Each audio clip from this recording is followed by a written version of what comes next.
የእውቀት ብርሃን ነው ለሁላችን በየኛ ቲዩብ ተዘጋጅተናል።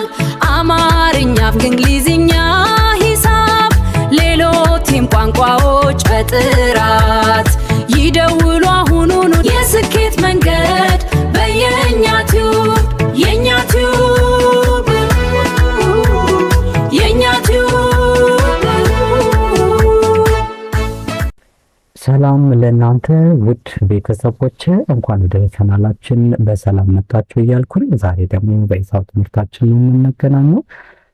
የሂሳብ ሙሉ ቁጥሮችን ከ1 እስከ 20 ያሉትን በአራት ክፍል ከፍዬ ይዤላችሁ መጥቻለሁ። ይህ ትምህርት ጀማሪ የሆኑ ተማሪዎችን ታሳቢ ተደርጎ የተዘጋጀ ነው። ስለዚህ ጀማሪ ተማሪዎች ይህን ቪዲዮ እስከ መጨረሻ ድረስ በማየት ከ1 እስከ 20 ቆጥራችሁ ችላችሁ መውጣት ትችላላችሁ።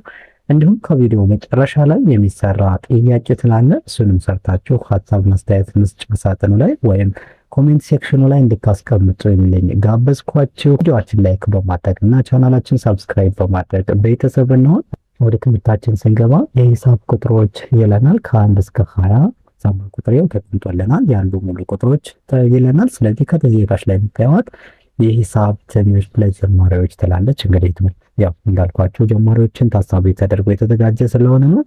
በአራት ክፍል ነው የተካፈልኩት። ከ1 እስከ 5 ይላል። ይኸው ፓርት 1 ወይም ክፍል 1 ይቀጥላል ማለት ነው። ስለዚህ በአማርኛም ተጽፏል፣ በእንግሊዝኛም ተጽፏል፣ እንዲሁም ምልክትም ስላሉት ማለት ነው። እንደምታዩት ከ1 እስከ 5 ያሉ ቁጥሮች ይለናል። ስለዚህ በቁጥር ስናያቸው 1 ማለት ይህችን ትመስላለች ማለት ነው። 1 ማለት ይህችን ትመስላለች። ስለዚህ በአማርኛ ስንጽፋት አንድ ይኸው እንደዚህ ነው የተጻፈው። እንዲሁም አማርኛውን ቀጥታ በእንግሊዝኛ ብንጽፈው ደግሞ አንድ ብለን እንጽፋለን ማለት ነው። ይችን ይወክልልናል ማለት ነው በምልክት ወይም ይሄንን ምን በምስል እንደ ምስል ብንቆጥረው አንድ በግ፣ አንድ ፍየል፣ አንድ ዶሮ እያልን አንድ እስክርቢቶ፣ አንድ እርሳስ፣ አንድ ደብተር እያልን አንድ ስልክ እያልን ብንወስደው ስለዚህ ይሄን ይመስላል ማለት ነው። አዙ ምልክቱ ይሄ ነው። ቫልዩ ደግሞ አገልግሎቱ ደግሞ አንድ ብቻ ነጥብ ላይ ሆነ ብቻ ነው ማለት ነው። ሁለተኛ ሙሉ ቁጥራችን 2 የምትባለዋ ምልክቷ ይችን ትመስላለች። 2 ማለት ይች ነች። በአማርኛ ሲጻፍ ደግሞ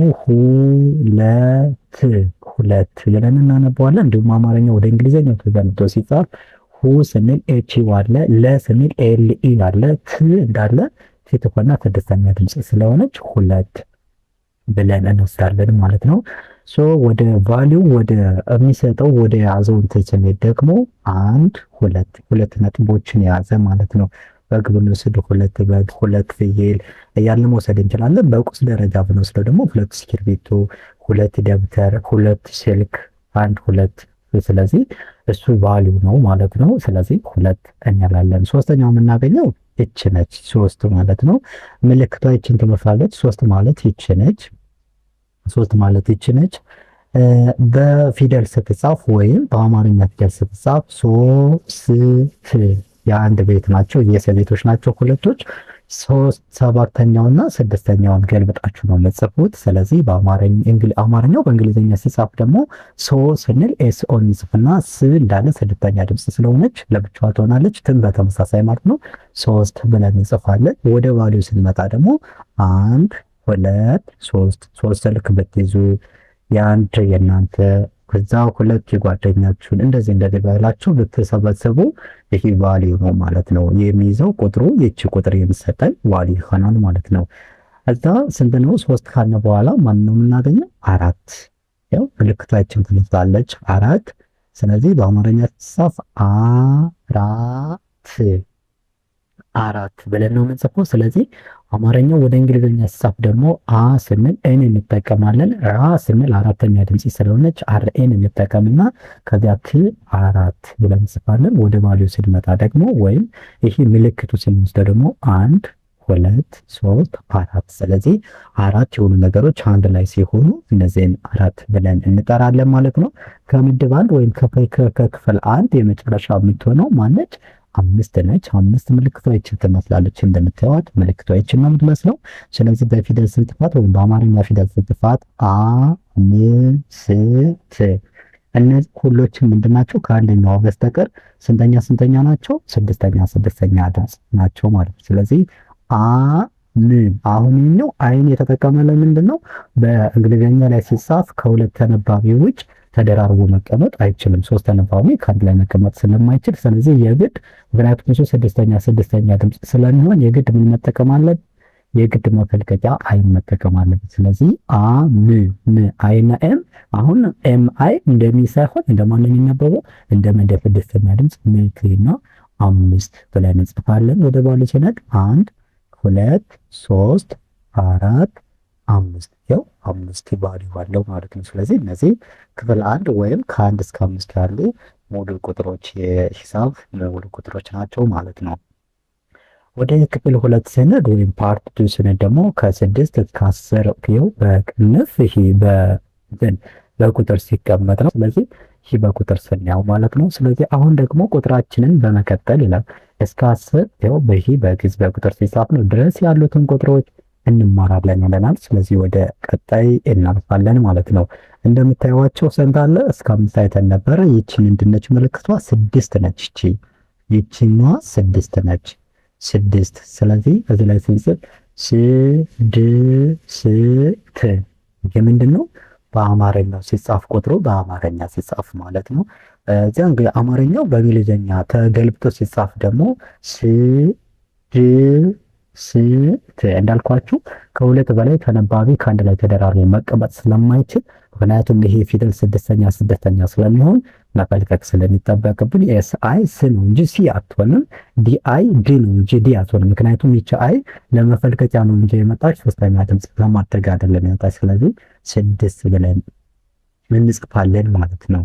ምልክቷ ይችን ትመስላለች 6። ወደ ባሌው ልሂድ። ይኸው 1 2 3 4 5 6 ያው 6 ቫልዩ አለው ማለት ነው። በአገልግሎት ደረጃ ብንሄድ ወደ ቀጣይ ስነት ደግሞ እቺ 7 እንላታለን። በጣም ለመጻፍም ቀላል ነች። 7 ብለን እንጠራታለን።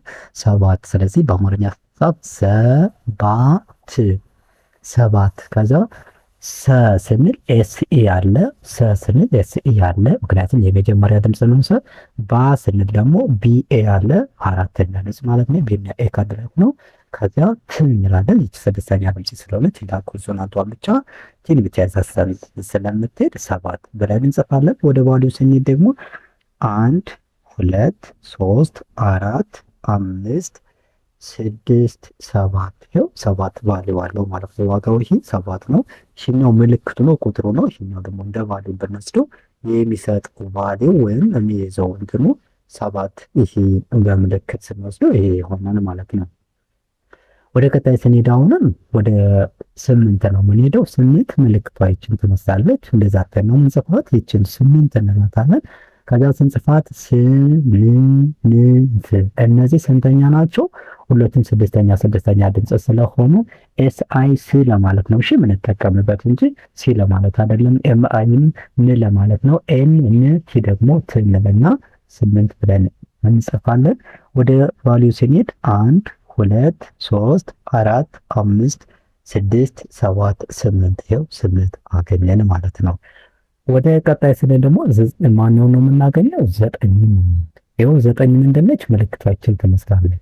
ምናልባት ከስንተኛው ጋር ከስድስተኛ ጋር እንዳይመሳሰልባችሁ 6 ከሆነች እንደዚህ ትዘቀዝቃለች። 7 9 ከሆነች ደግሞ ወደ ላይ አንተማ ክባ ወደ በላይ በኩል ነው የምትሆን። 6 ስትሆን ገና በታች በኩል ነው የምትሆን። ስለዚህ እነዚህ ላይ ግራ እንዳትጋቡ ጥንቃቄ ማድረግ ይኖርባችኋል ማለት ነው፣ ወይም በትኩረት መመልከት ይኖርባችኋል። ስለዚህ በአማርኛ ስንጽፈው 9 እንላለን። ከዛ በእንግሊዘኛ ስንገለብጠው ደግሞ አማርኛው ቀጥታ ወደ እንግሊዘኛ ስንገለብጠው ዜድኢ ነው። ዜድኢ ዘን እንላለን። ቲኢ ደግሞ እጣ ደግሞ እንግዲህ ቲ እንደ ጠን እንደ ታም ስለምትነበብ ማለት ነው። ቲኢ እንደ ጠን እናነባታለን ማለት ላይ። ጂኤን ደግሞ እንትን ነው። ሁለቶች አንድ ድምጽ ነው የሚሰጡን። ግን 9 ብለን እንጽፋለን። ወደ ቫልዩ ስንሄድ 1 2 3 4 5 6 7 8 9 ይሄ ቫልዩ ነው ማለት ነው። ስለዚህ ምልክቱ ይሄን ይመስላል። ይሄ በአማርኛ ሲጻፍ፣ ይሄ ወደ እንግሊዘኛ ሲገለበጥ፣ ይሄ ደግሞ ቫልዩ ማለት ነው። ስለዚህ ወደ ቀጣይ ስንሄድ 10 ነው የምናገኛት። እንግዲህ ከ1 እስከ 9 ያሉትን ካየን ከዚህ በኋላ ዜሮንም እናውቃለን ማለት ነው። ስለዚህ ከዚህ በኋላ ምንድነው ራስ በራሳቸው ነው የምንቀያየራቸው እንጂ ሌላ የምንፈጥረው ቁጥር የለንም። ስለዚህ ሚሊዮን ብጽፍ እስከ ሚሊዮን ብንሄድ ምንድናቸው እነዚህ ናቸው መሰረቶቻችን። በቃ እዚህ በኋላ እነዚህን ካወቅን እነዚህን ካቴትን ከኋላም እያደራረግን ነው እንጂ የምንሄደው ሌላ የምንፈጥረው ቁጥር የለም ማለት ነው። ስለዚህ ለምሳሌ አሁን 10 ስንል አንድ መጀመሪያ ይተናታል ይሄ አንድ ይቻት ነገር ከዚያ በቀኝ በኩል ምን እናደርጋለን ዜሮ ልናስቀምጥለን። ስለዚህ ከአንዷን ከእችን የመጀመሪያውን ከማን አመጣን? እቺ መጀመሪያውን ከየት አመጣናት? ከአንድ አመጣናት። ከዛ ዜሮ ጨመርንባት። ነገር ግን ዜሮ በዚህ በኩል ብትሆን ደግሞ አንድ ነው የምትሆን። ዜሮ አንድ ነው። ስለዚህ ይህ ማለት አንድ ማለት ነው። በየት በኩል መሆን አለባት?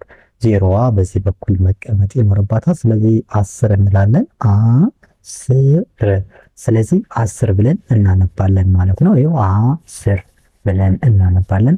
ወደ ቫልዩ ስንሄድ 1 2 3 4 5 6 7 8 9 10 ይኸው 10 አገኘን ማለት ነው። እሺ ምድብ 2 ነው ማለት ነው። ወደ ፓርት 3 ወይም ምድብ 3 ከ11 እስከ 15 ይኸው ከ11 እስከ 15 ያሉ ናቸው አለ ላይ የተመደቡት። ከ10 በላይ ያሉ ቁጥሮች 10 በመባል የሚቀድም ነገር ይኖራቸዋል። በፊት የሚቀድማቸው ከ10 በላይ ከሆነ እስከ 20 ማለት ነው። ከ10 እስከ 20 ያለ ቁጥር 10 የሚል ቀደምና ከዚያ ግን ምንድነው የምናደርገው? 1 2 3 4 ብለን ቅድም ያየናቸውን አብረን እናስቀምጣለን። ግን 10 ሚል ብቻ ይቀድማል ማለት ነው። ስለዚህ እና ዋናውን ቁጥር በማጣመር ቀላል በሆነ መንገድ ይዋቀራል ይለናል። ስለዚህ እስኪ እንየው። ይኸው አሁን እንደምታዩት ይሄ ማለት ስንት ነው? 11 ማለት ነው። 11 ማለት ሁለት አንዳንዶች ናቸው። ያ ማለት 10 የምትለው አሁን እቺ እዚህ ላይ አንዳለች፣ እዚህ ላይ አንዳለች፣ እዚህ ላይ አንዳለች፣ እዚህ ላይ አንዳለች፣ እዚህ ላይ አንዳለች። ገና እስከ 20 ስንሄድ አንድን እናገኛታለን ማለት። ስለዚህ እቺ ድምፅ ምንድነው? እቺ አንድ ስለምትወክልልን አንድ ብቻ ሳይሆን 10 ነው። ስለዚህ 10 ብለን ነው 10 ብላ ነው እንጂ አንድ ተብላ አይደለም እዚህ ላይ የምትነበብ። ይችኛዋ ግን አንድ ነች፣ ይችኛዋ ሁለት ነች። ስለዚህ 11 ስንል ሁለት አንዳንዶችን እንጽፍና ይኸው አማርኛ ሲጻፍ 11 ያው በአማርኛው ወደ እንግሊዘኛ ሲገለበጥ 10 አሁን እስከ 20 እስከምንደርስ ድረስ እቺ ድምፅ አለች። 10 አለች። እንዲሁም ማናለች? አንድ አለች፣ አትቀየርም። ስለዚህ 11 ስንል 11 ከዚያ ወደ ባለ ስንል 1 2 3 4 5 6 7 8 9 10 11 ያው 11 10 እና እንደገና አንድ እንጨምራለን ማለት ነው። ወደ ቀጣይ ስንሄድ 12 ነው ማለት 12 ማለት ደግሞ አንድ ከፊት ትቀድምና ከዛ ማንን ነው የምንጨምረው? ሁለትን እንጨምርና 10 የሚለው ሁለት የምትለዋ ይቻለች እዛ 10 ማለት ይቻለ ስለሆነች ማለት ስለዚህ 12 ነው። በእንትንም በአማርኛው ወደ እንግሊዝኛ ሲገለበጥ 12 ከዛ ወደ ባሉ ስንሄድ ደግሞ 1 2 3 4 5 6 7 8 9 10 11 12 ያው 12 አገኘን ማለት ነው። ቀጣይ ማንን ነው የምናገኝ? 12 ካለ በኋላ አንድ ብለን ሁለት ካለ ሁለት ብለን ሶስት ነው ያለ። አሁን ደግሞ 10 ቋሚ ትሆንና 13 እንላለን ማለት ነው። 13 እንላለን። ስለዚህ 10 ያው 10 አለች በዛ 3 ያው 13 ወደ ባሌው ስንመጣ 1 2 3 4 5 6 7 8 9 10 11 12 13 ያው 13 ባሌው አገኘን ማለት ነው። ቁጥሩ ግን ይመስላል። ስለዚህ አንድ ቋሚ ትሆናለች 10 ቤት ላይ ማለት ነው። ቀጣይ 3 ብለን 4 እንዳልነው ሁሉ 13 ብለን 14 ነው የምንለው። ስለዚህ አንድ ቋሚ ትሆንና 3ን 4ን 5ን ብቻ እየጨመርን መሄድ ነው ማለት ነው። ስለዚህ አንድ አለች ይኸው 10 የምትለዋ ድምፅ ማለት ነው። ያ ማለት በሌላ አባባል 10 ማለት ነው። ይቺ ማለት 10 ማለት ነው በሌላ አባባል ማለት ነው 10 ማለት ስለዚህ 4 አለ። ስለዚህ 14 ይሆናል ማለት ነው። ነገር ግን በዚህ በኩል አንድ በዚህ በኩል ብትመጣ ሌላ ነው የሚሆን። ስለዚህ ምን መሆን አለበት? አንድ መቅደም አለበት ማለት ነው። ስለዚህ 14 ያው አማርኛ በእንግሊዝኛ ሲጻፍ 14 ከዛ ቫልዩን ስንወስደው ደግሞ 1 2 3 4 5 6 7 8 9 10 11 12 13 14 14 10 እና እንደገና ደግሞ 4 ተጨማሪ ማለት ነው። ቀጣይ 4 ብለን 5 እንዳልን አይደለ? ከ1 እስከ 10 ስንቆጥር 4 ብለን 5 እንዳልን 14 ብለንም 15 ነው የምንለው ማለት ነው። ስለዚህ 15 ማለት ይሄን ይመስላል። 1 እና 5 15 እንላቸዋለን። ስለዚህ በፊደል ሲጻፍ ደግሞ 15 እንላለን። ይኸው 10 የምትለዋ እዚህ ላይ ያለች 10 ሁሉም ቦታ ላይ ቋሚ ነው የምትሆነው። 15 ብለን እናነባለን። ስለዚህ ወደ ባሉ ስንሄድ 1 2 3 4 5 6 7 8 9 10 11 12 13 14 15 ይኸው 15 ባሉ ያለው እናገኛለን ማለት ነው። ወደ መጨረሻውና ከ16 ወደ 20 ወዳለው ስንሄድ ክፍል 4 ወይም ፓርት 4 ነው። ከ16 እስከ 20 ያሉ 16 ያሉ ሙሉ ቁጥሮችን ያካትታል። በመጨረሻም ትምህርታችንን የምንዳጠቃልልበትን እስከ 20 ያሉትን ቁጥሮች እንማራለን ይለናል። እሺ ስንሄድ ማለት ነው። ስለዚህ 5 ብለን 6 እንዳልነው ሁሉ 15 ብለን ምንድነው የምንለው? 16 ነው የምንለው። ስለዚህ ይች ቋሚ ትሆንና አንዷ ስለዚህ 6 እንጨምራለን 16 ብለን እናነባለን ማለት ነው። ይሄው 16 ስለዚህ 1 2 3 4 5 6 7 8 9 10 11 12 13 14 15 16 ስለዚህ ባለው 16 ነው ማለት ነው። ቀጣይ 17 ነው የምናገኝ 6 ብለን 7 እንዳልነው ሁሉ 16 ብለንም 17 ነው የምንለው። ስለዚህ 1 እና 7ን ከአንድ ላይ እናስቀምጣለን፣ ግን አንድ መቅደም ይኖርባታል ማለት ነው። ስለዚህ 17 ያው 17 ስንል በዚህ መንገድ እንጽፋለን። እንዲሁም ወደ ባሌ ስንሄድ ያው 1 2 3 4 5 6 7 8 9 10 11 12 13 14 15 16 17 ያው 17 ማለት በምልክት ይሄ ነው። በአማርኛ ሲጻፍ ይሄ ነው። አማርኛ ወደ እንግሊዝኛው ሲጻፍ ይሄ ነው። ቫልዩ ደግሞ ይሄ ምልክት ይሆናል ማለት ነው። 17 ጊዜ መድገም ማለት ነው። ቀጣይ 17 ብለን 18 እንደምናገኘው 7 ብለን 8 እንዳልነው ሁሉ 17 ብለንም 18 እንደምናገኘው። ስለዚህ በአማርኛ ሲጻፈው 18 ይላል። ስለዚህ 10 አለ ያ 8 አለ። ወደ ባሌው ስንመጣ ደግሞ 1 2 3 4 5 6 7 8 9 10 11 12 13 14 15 16 17 18 አንደኛ ነገር 18 ጊዜ መድገም ማለት ነው። 18 ጊዜ መድገም ወይም ቫልዩ 18 ነው ማለት እንችላለን።